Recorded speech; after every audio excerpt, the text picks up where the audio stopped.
not only can we do it, we have this great opportunity to do stuff differently, to have fun a different way, to learn a different way. Capture that, take that momentum and run with it.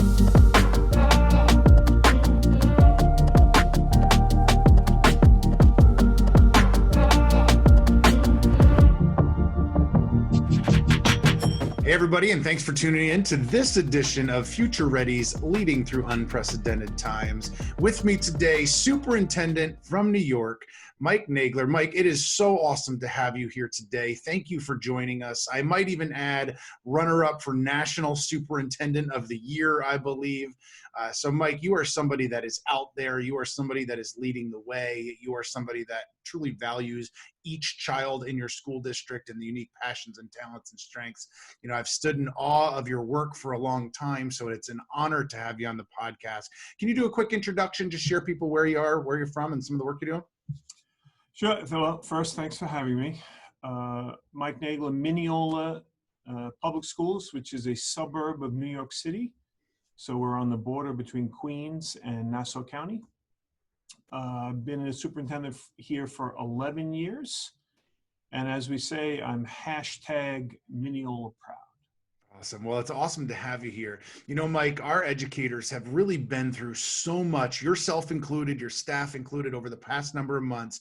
Take a few moments, if you would, and just reflect on the ending to this past school year, some lessons learned, maybe some things that came onto your radar that hadn't been, or talk to us about some of the things you and your team have learned throughout the process. Yeah, well, we've been digital for a long time, one-to-one, iPads, probably going on 10 years now since the iPad came out. So we were ahead of the game a lot with the ability to send work to kids and the familiarity with our teachers, our parents, our kids in how to do digital work. So for us, in some respects, it was flipping a switch. We just had to learn the live WebEx portion, which we spun up kind of quick. Surprises, I thought we had this connectivity issue licked. You know, we've been giving out hotspots for years, and we've had 3G iPads and all sorts of different ways to tackle the problem. And lo and behold, 40 kids pop up that don't have connectivity. And I think in some respects it was a function that maybe they were too proud, or they didn't think they needed it, and they were going to the library or getting it at a Starbucks or something like that. But you know, just when you think you have everything worked out, you get a little curveball. So we had to scramble for some hotspots to make that happen. But I think it was, we looked at the COVID as you know, some freedom. We became free in how we thought about teaching and learning. Without this daunting assessment. In New York, we have these Regents exams that are content-based at the end of the year in high school. And without the state exams, there's this wonderful opportunity to do all the things you really want to do as teachers and not worry about all the things you're required to do. So we really embraced that. We really said, go for it. Go for some unique ways, have some fun, engage kids differently, do more project-based learning, and don't worry about the have-tos. Worry about, you know, the want-tos.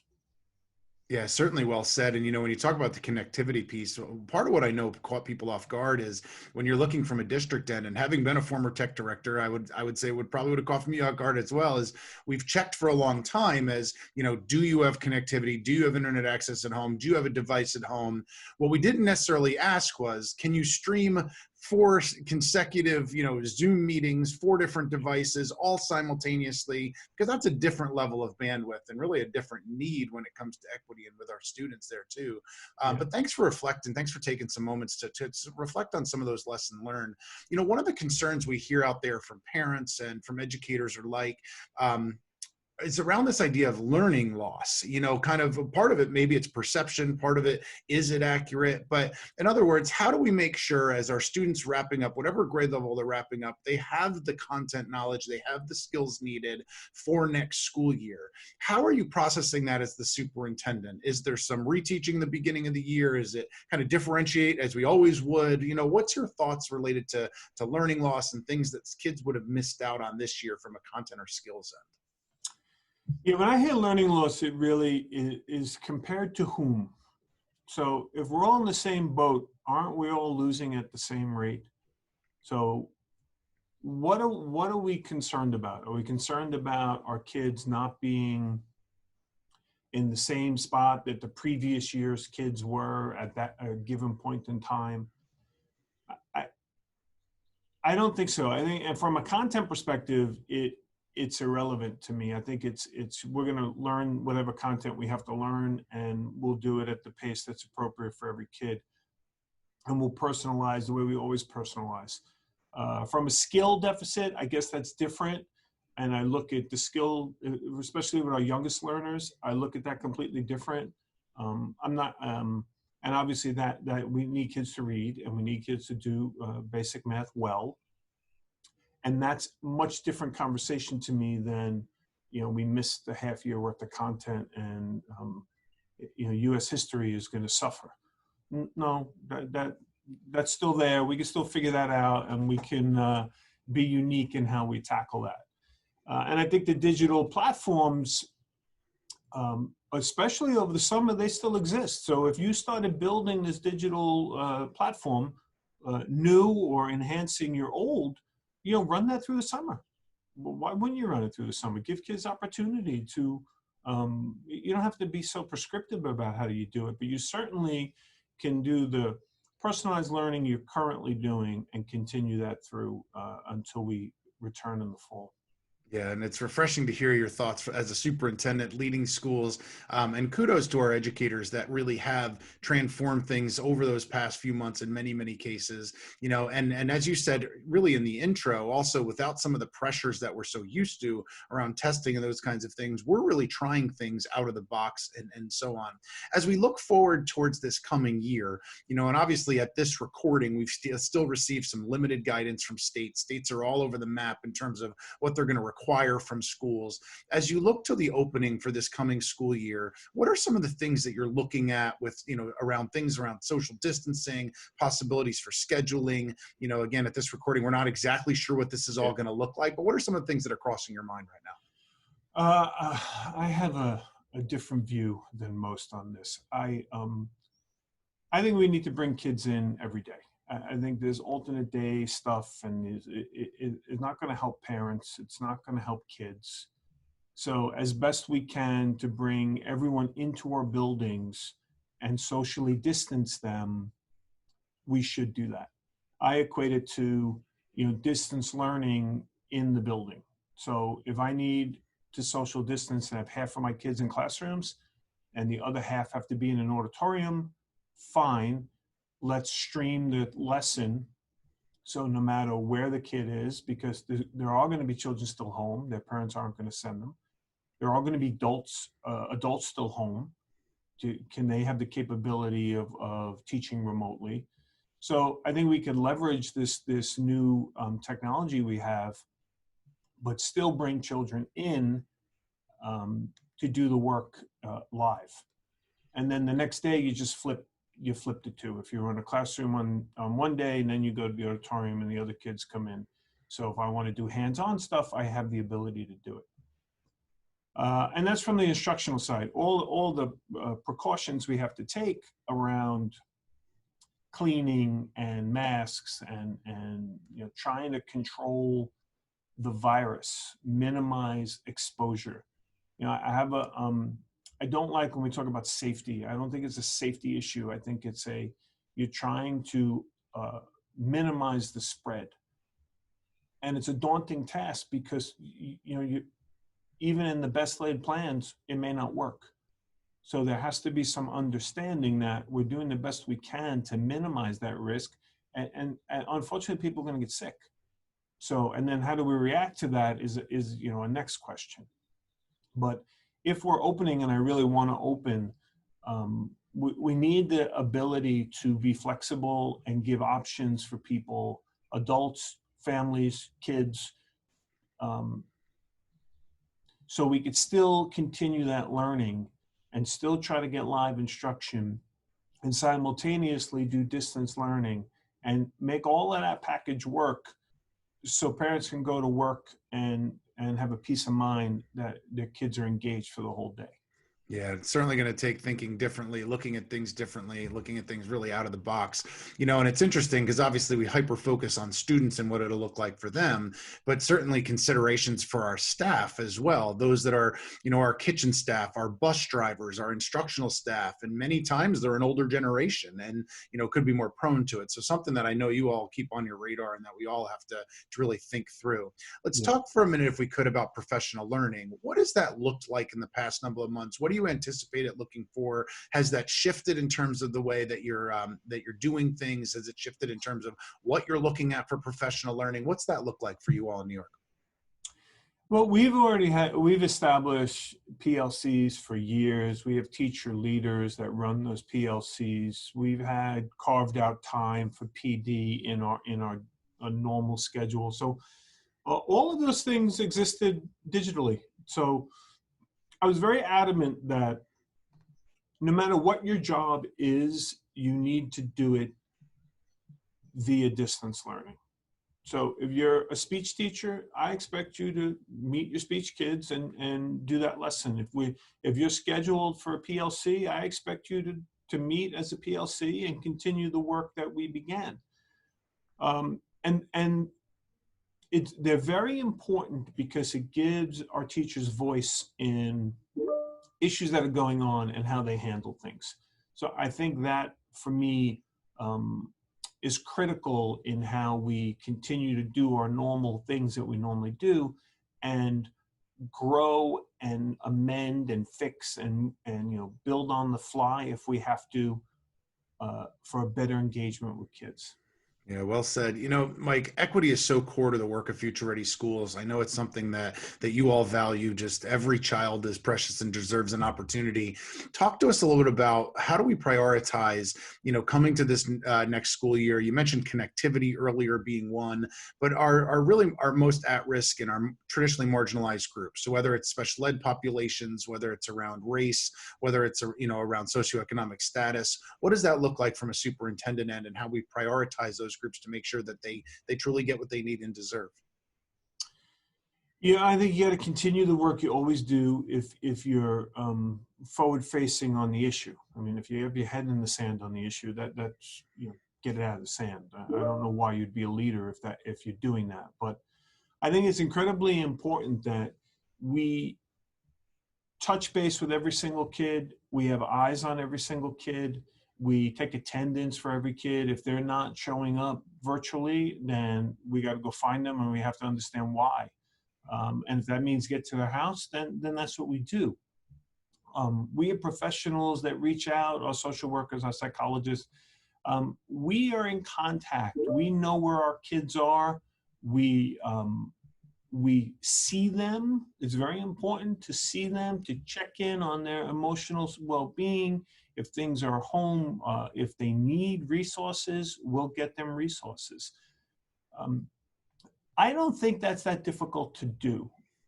Some of my colleagues, struggle with this, and I scratch my head a lot about, why is this so difficult? We have the luxury of being a small district. We have 3,000 kids total. So, but even the large districts, if everyone's doing their job correctly, we should know what every kid is doing. And then, of course, you have to build programs for the needs of every kid. So if we have a great dual language program because we have a lot of children that don't speak English when they first arrive here. And how do we put a little twist on it? We teach half of the class speaks Spanish, the other half speaks English. And we have a teacher only speak Spanish for a week. And then we have a teacher only speak English for a week. So every kid is at a deficit at one time or another. And it brings this esprit de corps in the classroom, and it it gives equity to both sides of the learner, um, and they're both learning each other's language. So there's actually a positive to it. That's a small example of, for me, equity has to be for every kid. So you should not start a program that's a pilot or, only affecting half of your grade. That's poor decision making. Yeah, no, I know that equity is something that's core to your work, and leading the way in that area there as well. Mike, it's really no secret that the human connection is really core to all the work that we do. So talk to us about how your team is keeping, and you've mentioned some things already throughout, but really keeping relationships and the people at the heart of all the decision making. We're a service-oriented district. We need to understand that. Sometimes we forget that we're here to serve kids, to serve families as best we can on all levels, academic, emotional. If we can help with lunches and food and basic needs, then we'll help with that. That's what schools have to be.